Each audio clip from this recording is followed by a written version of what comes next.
Hi, and welcome to Carmen Cummiskey from FOMO, which we will hopefully find out more about. But I know lots of us live our life with FOMO, so hopefully today is a chance to find out a bit about Carmen, her business, and how she's got to this point in her journey. So welcome to the podcast, Carmen. Nice to have you with us. So let's get straight into things. So tell us a little bit about yourself, Carmen, and about your business and what it is that you do. Yeah, so I am a Strathclyde graduate. I studied sports engineering, part of the DMEM department, and I suppose what led me into doing that was I didn't know what else to do. I wanted to become a vet and had minimum entry. And basically, if I'm being honest, a guidance teacher in my school put me off, told me I would never get in. I didn't have 5 A's. So my backup plan had been prosthetics and orthotics, which as does the University of Salford. That's the only 2 places at the time. That's right.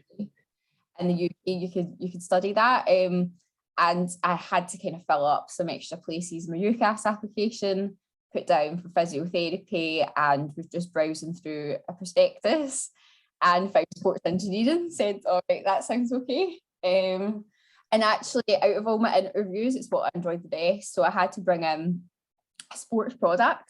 So I brought in my netball trainers and I had to kind of describe like features of them and any kind of innovations. And yeah, just really loved the interview. So went with my gut and turned down my prosthetics and orthotics. I guess like what I got accepted for that, and went with sports engineering.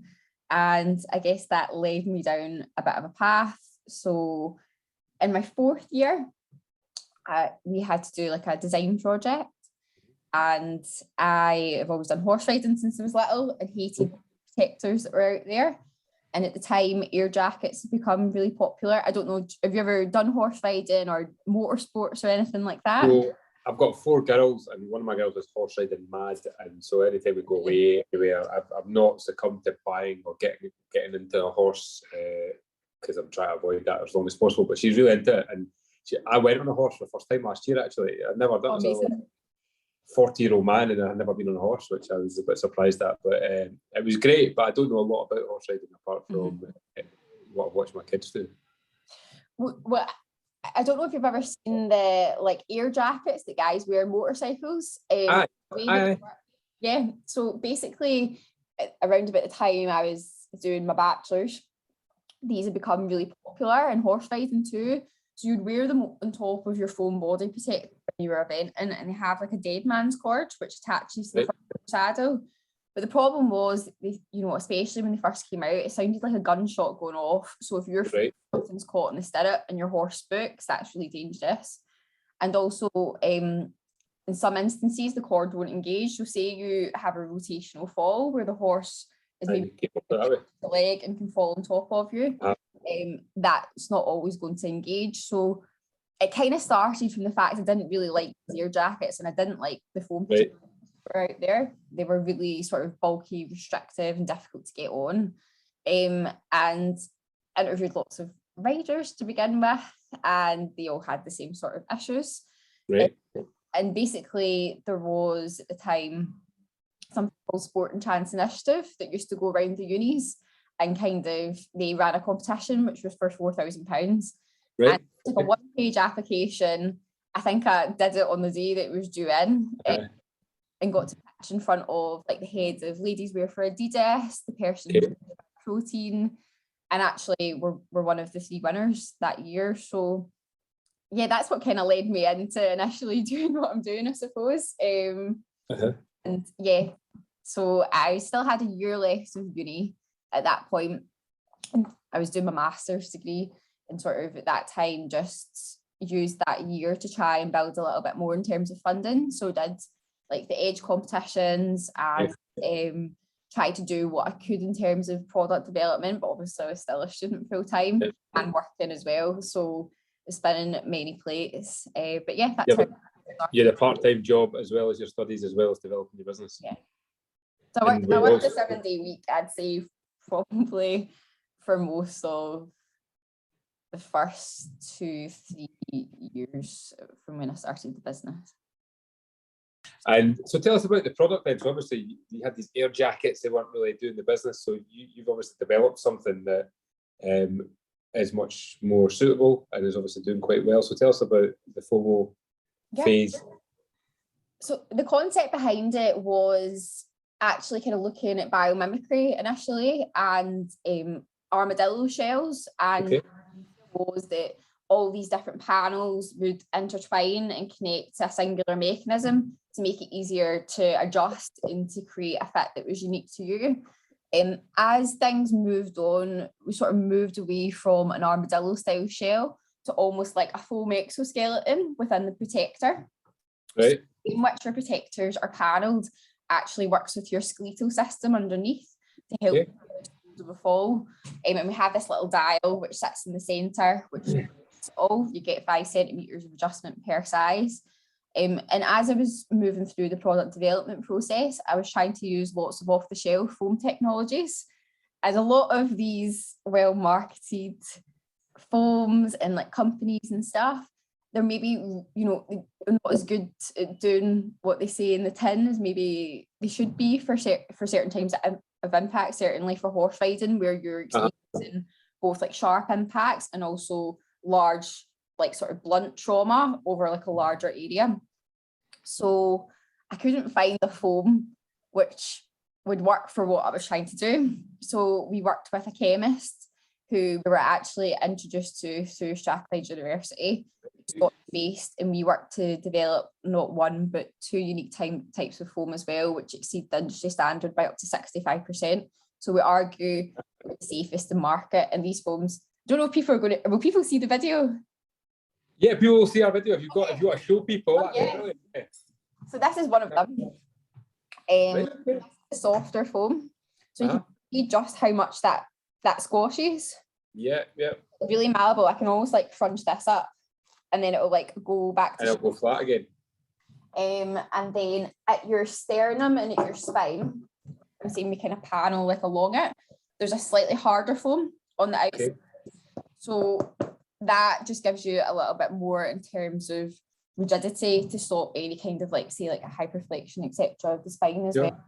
So I guess we innovated initially to create this consumer product, and then we had to innovate again to solve our own issue as a business. So that's our flagship product phase. I might have one, I don't actually have one to hand in here to show.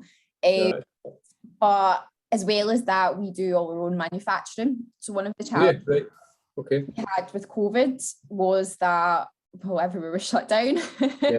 And I'd been trying for the best part of 2 years to set up manufacturing. And I, maybe really naively, not coming from a sewing background, thought that the garment construction, you know, just together, that would be easy peasy. No, it's not, especially when you're scaling for sizes. So we took the decision sort of late 2019, I think it was, to bring all our own manufacturing in-house. So we use any like offcuts of foam, so we kind of get like these scraps and stuff, and we actually put that into horsewear items, which we call the form range. So we basically try and use up any scraps from our production process and put it into these innovative little bits and pieces. So there's a really circular element, right? Obviously this element of circular economy, reducing waste and sustainability is quite key. And with your foam then, did you patent those foams, or they basically you kind of own the patent around that? So it's really difficult to try and replicate polyurethane foams. So the formulations themselves are a trade secret. We are potentially looking to register some further IP, but we're not quite at the stage to do that yet. But what is patented is our adjustment system. So for any kind of sportswear product, that adjustment dial is like a registered patent with us. So where are you kind of heading next? We've actually had quite a lot of interest from the defence and security markets, particularly for the polyurethane foams, using them behind ballistics plates. We're sort of did have some conversations with NASA about like because we conform to different body shapes quite well, we system. It's something that could be useful for using in like body armor or police security vests. There's more females now in the workforce, which is fantastic, but these sort of body armor designs, notoriously, you know, they're quite boxy, and if you don't have boobs. Yes. So yeah, that's areas that we'll potentially move into, like mountain biking, snow sports, etc. But I think any other areas like that, the way in which we'll work it will be more like licensing. So we might do some product development to do with the foam and the adjustment systems, but that another company that deals with the sort of consumer side of that, if you like. Great. No, that sounds really interesting. Sorry. Yeah, so for us, like really, I suppose Equestrian that's like our showroom. Yeah. Anything else out with that, we kind of work more as a sort of product development licensing model. Cool. And how many staff have you got now? So there is 3 of us, and then we have Irene, who is our finance director, Ian White, who's our chairperson, and we have a sort of non-exec as well. Right, really good. And how many of those people have been on the journey with you since your time at Strathclyde? So I hired my first member of staff who was a sort of product development person. He actually was my manager when I was at Bangle. Right. And yeah, I think, to be honest, I think that first hire, I learned a lot from it. You know, we're still in really good terms and stuff. I think when you're at such an early stage in business, you know, you need to be able to bounce off each other, and it just didn't really work as well as what I hoped it would. Lisa has been with us the longest, so Lisa is our marketing manager, and Lisa must have joined 2018. Very good. 2019, maybe early 2019. I think, when did the pandemic start? I don't even know. It started right at the end of 2019, but really in this country it hit in early 2020, kind of March 2020. I think it must have been early 2019 then. Right. Has been with us since. Lisa's been here the longest, but do you know what? It sounds ridiculous, but I feel like the pandemic's actually been like a decade long. So Rachel's been here since the start of the pandemic, and I just can't remember a time before Rachel was here as well. So, right. Yeah, most of the team's been here like a year or two now. Cool, good. And what kind of support did you get from the university when you were here? And you know, for anyone who's listening to this, thinking about starting their own business, what kind of advice would you give them? So I have to say the university were really, really helpful overall. When I first started this, I didn't know, if I'm being honest, that the hub or anything existed. I know that that's changing just now. But as soon as I did have those introductions in, you know, it was really, really helpful. The university, I think the Rising Stars programme, on that for 12 months, because there was a bit of change in between. That was really helpful. We managed to get some pots of funding.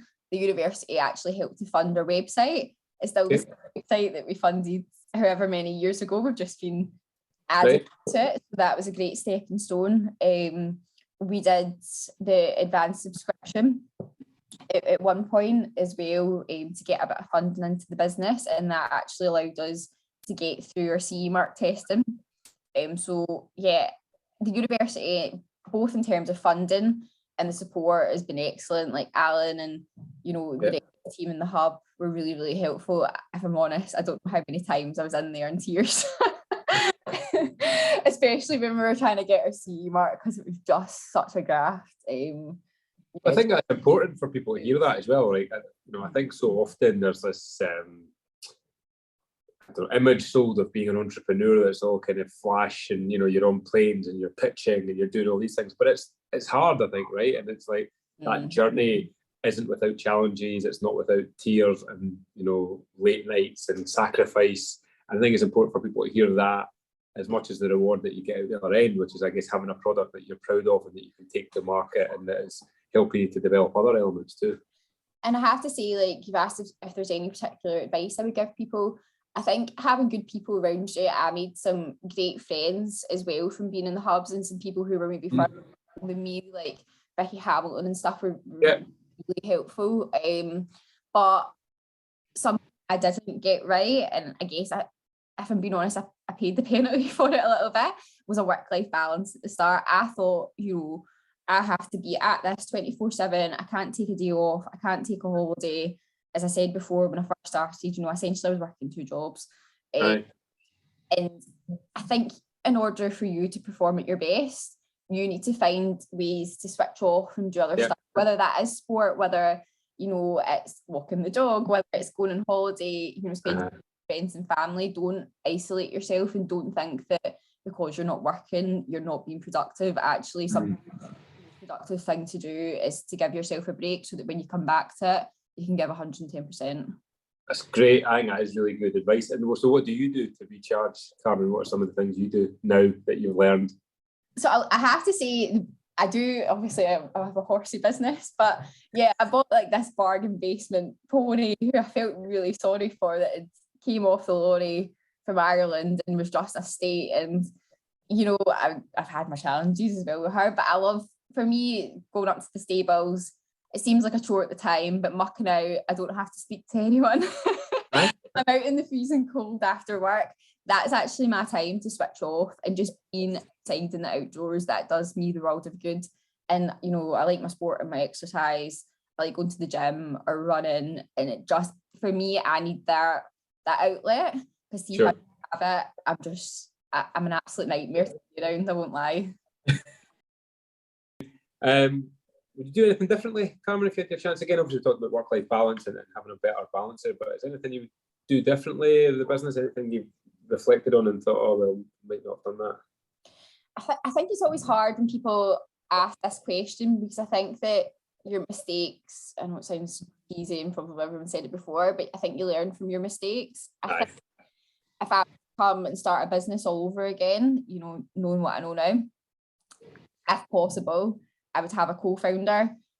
For much of the business, I did it myself. I bootstrapped it, I did grants, I did loans, I took on all the risk, and that's a very hard thing to do. And I'm the type of person, I'm very resilient, but I can pick on things and I can worry, and I'm not very good at telling people worried. So yeah, I think if I was to do it all over again and there was the right person, of course, co-founder. But in saying that, I'm so used to being the sort of managing director and stuff now that I don't know how that would then work, because you're used to kind of having the final say. So that is the one thing I would potentially do differently. No, I think that's an interesting way to look at it as well, because I think a lot of people don't think about alternative ways of running a business or setting a business up. And what did your friends and your family think about it when you were like, I'm bootstrapping this business, I'm putting all my energy and time into it? Did you get like pushback, alternative comments, or was there just a lot of support? People just bought into you and saw the passion and the drive? Yeah, so I would say mixed at different points. Initially, my mum just kept saying to me, like, when are you going to get an actual job? Because I turned down like 2 graduate jobs to kind of do this. So I used to work in like the run for it shops in town. Cool. So I was still working in there like over the weekends, so, like Friday, Sunday was in run for it, and then I would go up, I go to like the hub or whatever and work in the business during the week. And yeah, my mum was like, what's going on here? But I think, to be honest, once we started to kind of get a bit more in the way of support, we got a few of the larger kind of competitions and grants, and I started to have something tangible there to people. That was good. I had sort of someone who was in my life that was quite supportive sometimes, and then I think unless you've been through it, or you maybe have a member of your family or something that's been through it can be quite hard to understand. I had a few comments at times like, oh, why don't you just pack it in? You're putting yourself through so much stress, like get the nick off you. I think that's not, I know they maybe meant well, but that's not always helpful. I think that in kind of moments it's trying to say, right, okay, it's going to be okay, the worst that's going to happen is this, but you'll never like almost like forgive yourself if you don't try So I think, yeah, it can be mixed. And I know certainly other entrepreneurs who kind of came through a similar journey to myself have experienced similar things. So having supportive people around you is good, but I think you are always going to have a mixed bag, but you just need to be really strict for yourself in terms of what it is you want and your values behind it. Cool. No, sounds good. And do you have quite a good network of kind of fellow entrepreneurs? You kind of mentioned Vicky. Vicky's been on the show before, and you know, I think we've got a strong pedigree of female entrepreneurs coming out of Strathclyde as well. Becky Pick and others kind of spring to mind. But do you have like a decent kind of network of folks that you can turn to, I guess, for support, but also just for a bit of a laugh, and people who maybe get where you're coming from? Yeah, definitely. So I have some through like Strathclyde. I mentioned like Vicky, like Tim, David White. We all kind of came up, like Tim and David and I, around about the same time. Cool.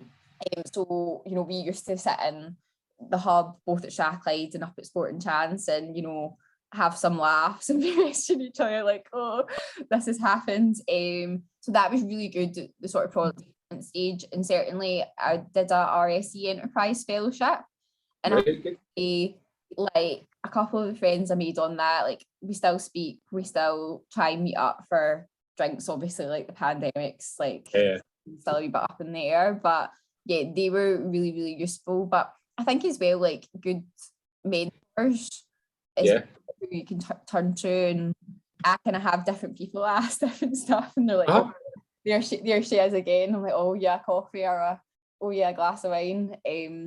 I think that's really important. Having people you can trust who've been there and done that, you know, talk to about whatever it is that's going on is good too. No, I think that's great. That's another great nugget of advice for people, because I think if you can find people that, one, you connect with, but who you can really, I guess, be yourself with and speak into your situation, but you're never going to get one person that can do that for every aspect of your life. So having different mentors and maybe different people at different times of your life, it's really, I think it's invaluable if you can go and find those people. And you have to be persistent, don't you? Sometimes just kind of keep buying them that coffee or keep knocking on the door, because sometimes I think busy, good people are often very busy, but I actually think if you can get their attention, even getting half an hour with somebody sometimes can be invaluable, can't it? Yeah, absolutely. And yeah, a piece of advice that I had, I think it was like one of our first weeks on RSE, was that, you know, almost like write a list. You, when you're starting out and you're maybe, you know, you are starting to take things quite seriously, maybe out with investment, or, you know, you're manufacturing abroad and you need to sort manufacturing contracts and X, Y, and Z, and you're maybe looking to build that board and that team around you. Yeah. Of like who you would absolutely love to have as your chairperson or on your board or whatever, and see people who are on that list, drop them a message, try and give them a call. It doesn't matter who they are, you know, maybe like Jeff Bezos probably isn't going to get back to you, but I'm sure there's people on that list. And, you know, even if it's just to say, look, would you mind having a quick 20-minute conversation with me initially? That's all you need. You wouldn't be asking someone to become your chairperson, you know, right away. You have to them and make sure they're the right fit for you. So that's what I would say as well, like almost make like a sort of like the gold team, do you know what I mean, of who totally, and go after them. No, I think that's a really great piece of advice. And tell us, obviously, it's been a heck of a few years globally, especially in the UK with Brexit and COVID and various other aspects.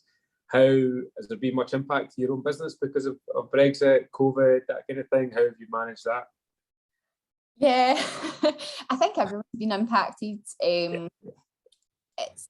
We were a slightly larger team and people went off to do other things, so we decided to keep the staffing numbers a little bit lower initially to kind of bump out some of the lockdowns and stuff. Manufacturing's been massively impacted, material shortages, you know, getting things in and out of places because of Brexit and because of COVID. It's been so difficult. And I think as well, you know, before we sort of came on this, we were talking about, I was looking at going to a conference out in the UAE and just trying to plan for that, even though it's like a couple of months away. It's so difficult because you just don't want to, it's like the risk reward appetite, because the risk is just so high for everything. So yeah, we've really been affected, but I think that to be honest, I think any business that can make it through to the other side of this is going to do pretty well whenever things do go back to sort of normal, so to speak. I think everyone's been affected. Even like we're talking about burnout, like trying, you know, you've been working from home, I presume. For the majority of it, yeah. Yeah, so because we are a manufacturer, other than really the first lockdown we've been in, and the girls sort of hadn't taken lots of holidays and stuff like that because we didn't have anything else to do other than work, really. Nobody was wanting to take them. And, you know, whether you're working from home and you've been staying at the same four walls for the best part of 2 years, or you've just been working and then you're going home, like I think everyone's feeling it. So I think from a motivation perspective and actually trying to switch back to that, right, we need to plan ahead now, was something I certainly struggled with sort of around mid to the end of last year. It was trying to get my head out of COVID land and say, right, things are going to be touch wood 2022, so we need to get a good plan in place again, because it was just been so reactive for so long. No, I think you're totally right. I think you're absolutely spot on with that, because we've all been kind of just responding, reacting, changing immediate plans, but not doing that horizon scanning piece, looking at how the market might have shifted or changed. You know, we don't really yet probably know what has changed forever because of COVID. You know, and obviously some of what you're doing, I think you'll probably see an increase. I'd like to think that people are taking up outdoor activities and looking for more protection and, you know, weighing some of that stuff up. So hopefully there is opportunities for you at the end of all of this. Yeah, and I think as well, we're just trying to use our time wisely. So I think that it's been very difficult in terms of predicting sales. I think, you know, some months we've had tons of expected less and vice versa. So I think it's about trying to use your time wisely as well. And I would say if anyone else has a sort of startup or smaller business or whatever, and, you know, has been affected in that sort of way, like what can you do at the moment to increase your revenue in the future? So January's, you know, is a wee bit quiet. We will start to pick up because the event season starts in March, but like we are looking at product development. We're finishing like our men's range. We've got kids we're doing testing on. So we're just trying to use our time wisely as well. So I think it's just always having all these different moving parts and trying to fit together as best as possible. Cool. Well, it has been absolutely fascinating chatting to you today, and I've taken a few nuggets of wisdom away from me, and I think you know, it sounds like you've learned so much from setting up the business, running the business, and actually developing the business, and hopefully there's something in here for other people to take away as well. And wish you all the very best, Carmen, in the coming year. I think it's going to be a good year for you. It sounds like you've got everything set up for success, so best of luck to you. Brilliant. Thank you so much for having me.